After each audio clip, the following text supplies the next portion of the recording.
Засамно мохорглоо. Аппликейшн дээр болохоор эхний ээлжинд main dart дээрээ коднуудаа ингэж тавьж өгөөд одоо энэ дээр болохоор root дээр нь одоо хамгийн эхлээ home дээр болохоор нэвтэрсэн байна уу, нэвтрээгүй байна уу гэдгийг шалгаж байгаа. Тэгээ хэрвээ нэвтэрсэн байх юм бол home screen рүү байна, нэвтрээгүй бол login screen рүү гээд ер нь бол ингээ root-үүдээрээ шууд дамжуулаад screen-үүдээ зурсан. За одоо ингээд ямар ч хэрэглэгчгүй үед за өөр email хаягаа бичээд register хийчин. Тэгэхээр ер нь бол автоматар шууд нэвтэрчиж байгаа. Тэр нь болохоор authenticate дээрээ одоо ингээд шууд ороод ирж байгаа. My user ID-г хадгалагтаад. За тэгээд дараагийнх нь болохоор одоо ер нь бол энэ дээрээ protect touch screen-ийг шилжүүлэхдээ одоо ер нь гэж аргументаа өгч шилжүүлнэ. Тэгэхгүй болохоор ерөөсөө 0 буцаад болохгүйсэн. Тийм. За энэ дээр болохоор энэ Firebase option угаасаа л бид нар автоматар тохируулж өгдөг.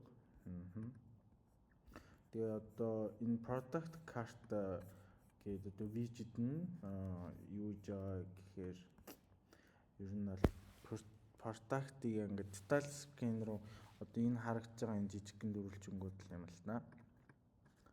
Тэгээ одоо энэ нүгээрээ одоо product-ийн detail руу ингээд объектээр дамжуулж өгч байгаа. Эднэр болохоор яг хуу зүгээр авсан датагаа нэг юм болно гэсэн CSS юмнууд байгаа. Тийм. Тэгээд comment хэсэг дээр болохоор ороод шууд ингээд comment хийх боломжтой. Тийм одоо ингээд шууд comment бичиж байгаамаа. Тэгээд ингээд буцаахаар яг миний бичсэн 3 өөр хэрэглэгч бичсэн харагдаж байгаа.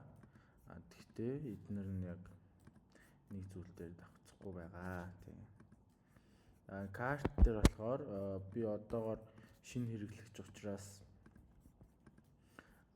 картыг ягаагүй одоо за ингээ сая карт favorite 2 дээрээ дарахаар карт руу орчиж байгаа, favorite руугаа орчиж байгаа. За одоо энэ дээр болохоор password mail 2 дээрээ яг юм validate бас жижиг юм бичиж өгсөн. Энэ нь болохоор энэ wallet-ийн email-ийн шалгаад 6-аас бага байх юм бол нэр нь password нь жижигхэн юм байна. Юу. За тийм байна. За одоо энэ болохоор яг бидний product-а харуулж байгаа FPI энийг болохоор constant дээр ингээ оруулж өгсөн. Notification server нь болохоор ер нь бол одоо ингээд эхлээд энэ хэсгийн код нь болохоор init хийж гин. Тэгээ энэ болохоор navigator key ингэж код бичиж үтсэн. Гэхдээ энэ нь ерөөсөө симулятор дээр болохгүй лээ. Яг ингээ iOS дээр болохоор симулятор дээр яг ингээд токен буцааж өгөхгүй. Тэгээ тэрнээсээ болоод ерөөсөө Firebase-тэй яг холбогдож чадахгүй байгаа. Тийм тэрнээс шлууган тохироонуудын нийт токен бол авчвал тэгээ яг өөрийнхөө утасны юугаар холбох гэсэн чинь миний утас ерөөсөө холбогдохгүй байсан. Тийм за одоо энэ дээр болохоор яг Firebase-ийн сервисүүдээ ингэж яг бэлдэж өгч ийн яг хүсэлтүүдээ одоо Firestore дээр яаж хадгалах уу, яаж авах уу гэдэг хүсэлтүүдээ бүгдийг ингэж хийж өгсөн. Энэ болохоор logout хийдэг. Одоо эднэр болохоор яг картууд авдаг, картн дээр нэмдэг, картаа устгадаг гэх мэтчлэн. Одоо энэ болохоор юугаа авдаг, favorite авдаг, нэмдэг, хасдаг. Энэ болохоор комментуудаа авдаг, коммент нэмдэг. Одоо эднэр л энэ байгаа нь. FPI service дээр болохоор яг нөгөө бакаса юу одоо нөгөө бэлэн FPI-с шууд авч байгаа тэр хэсгийнхаа кодыг FPI service гэж өгсөн. За одоо энэ болохоор product detail screen байна. product тал дээр болохоор ингэж харагдаж байгаа.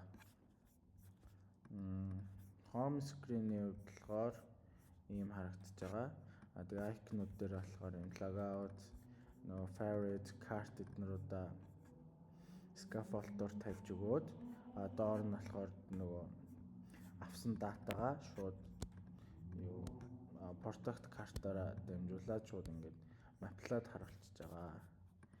Favorite screen нь болохоор яг нөгөө product cart-ийнхаа картыг ашиглаад яг өөрөөрт нь байгаа датагаа авчиж байгаа. Cart screen нь болохоор арай өөр ингээ уртаашаа ингэж харагдаж байгаа. Эднэрийн датаг нь болохоор яг яаж хадгалж байгаа вэ гэхээр cards гээд одоо эднэр болохоор яг шууд user-ийн ID-гаар user-ийн ID-нуудаар эднэр үсэж байгаа гэсэн үг. Одоо жишээлбэл би одоо үсчихэж байгаа. Тэгээ одоо энэ ингээ сүүлд би cards дээр нэмсэн болохоор би нэгтгэх элементийг ингээд өөрийнхөө карт дээр нэмсэн гэдгийг ингээ яаж favorite-наас яг адилхан. Тэгээ хэрвээ би энийг favorite хийхэд ингэж орж ирээд refresh хийлээ. Энэ дээр 3 дахь элементийг favorite хийсэн гэж орж байгаа. Comment дээр болохоор ингээд хин яг бичсэний шууд харагддаг. Яг контентийнх нь агуулга болон user ID имэйлээр нь шууд барьж аваад яаж байгаа. Тэгээд яг комментоо харуулгатай болохоор шууд ингээд листлээд харуулчихж байгаа. Хүн малгай харж болдог гэхээр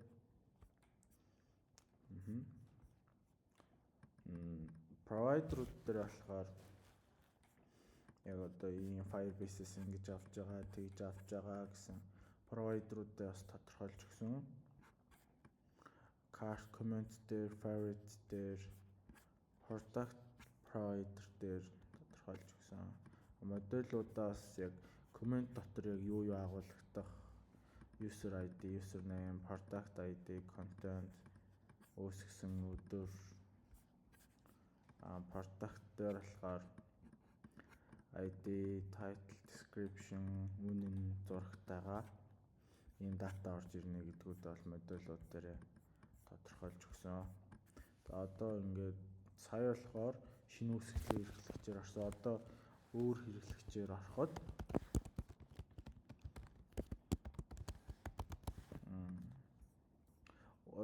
өмнө нь би нөгөө картандаа нэмсэн favorite-ндаа нэмсэн байсан зүйлүүд нь орж ирж байгаа. Тэгээд өөр энгийн юм байхгүй. Ингээд би comment хийлээ. Hello. Буцаад ороход ингээд hello байж байна. Тийм ээ. Тэгээд authenticate Firestore database messaging. Тэгээд энэ notification-ыг болохоор үнэхээр болохгүй байсан болохоор Flutter-ийн өөрийнх нь яг local юу лээ. Одоо энэ local notification гэдэг яг энэ санг ашиглаад ингээ өөрт нь notification бас нөгөө ирж байгаа юм шиг ингээ харагдаж болтгоо гэдгийг харуулах гэсэн. Одоо энэ дээр болохоор энэ командыг бичиж өгөөд ирэхээр ер нь бол юм notification бол ер нь л ингэж ирэх юм байлаа. Тэгээ яг уг нь бол токен нь шууд нөгөө симулятор дээр ирсэн бол уг нь болохоор юмнуудыг хийцэн тэгээ энийг яг өөрөө тестлж чаддгүй. Тэгээд оронд нь яг цаг давхцаад энийг ингэж хийгээд хийсэн ба. За баярлалаа.